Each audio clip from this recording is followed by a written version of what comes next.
అందరికీ నమస్తే. అందరూ బాగున్నారా? ప్రీవియస్ వీడియో కంటిన్యూషన్ అనమాట. మా అన్న వాళ్ళ ఇంట్లో కంట్లమేశ్వర స్వామికి బోనం అయితే తీసిన నేను. అట్లనే ఇక్కడ మా తమ్ముని వాళ్ళ ఇంటికి వెళ్ళిపోతున్నా. మా తమ్ముని వాళ్ళ ఇంట్లో పోచమ్మ తల్లికి బోనం దిద్దామని వెళ్తున్నా అనమాట. పోచమ్మ తల్లికి బియ్యం కూడా కలిపినాము. బియ్యము ఎట్లా కలుపుతా అమ్మవారికి ఏందనేది ఫుల్ వీడియో అయితే ఈ వీడియోలో ఛానల్ నేమ్ కింద లింక్ ఇచ్చేస్తా. అమ్మవారికి బియ్యము ఎట్లా పోయాలి ఏందనేది కూడా ఆ వీడియో చూడరు మీరు.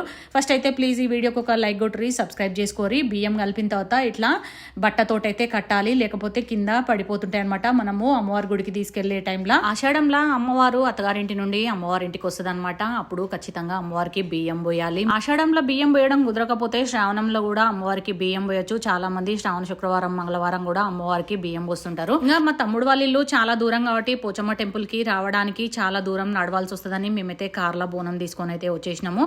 ఇక్కడ అమ్మవారి దగ్గర బోనం అయితే సమర్పించేసినాము. అమ్మవారి దర్శనము అందరు కూడా చేసుకోరి. ఇంకా ఈ రోజు మా పోచమ్మ తల్లి అయితే విజయవాడ కనకదుర్గమ్మ లాగా కనపడుతుంది నాకు. మీకు అందరికి కూడా ఎట్లా కనిపిస్తుంది అనేది నాకు కామెంట్ బాక్స్ లో కామెంట్ చేయరి. నేను పుట్టింది ఇక్కడనే, ఈ తల్లిని చూసుకుంటా పెరిగింది ఇక్కడనే కాబట్టి నేను కంపల్సరీగా ఎవ్రీ ఇయర్ అమ్మవారి అభిషేకానికి వస్తా.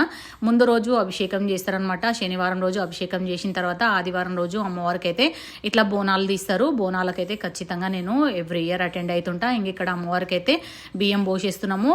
ఇక మా అన్న వాళ్ళు మా తమ్ముడు వాళ్ళు ఇద్దరు కూడా బియ్యం పోసిరు. ఆ వీడియోస్ అయితే క్లిప్స్ కొని తీయలేకపోయినావా. మా బాబాయ్ శ్రీనివాస్ యాదవ్ గారు గుడి చైర్మన్ అనమాట. ఆయనతో ఒక పిక్ అయితే దిగేసి ఇంటికైతే వెళ్ళిపోయినాం. Thanks for watching. బాయ్.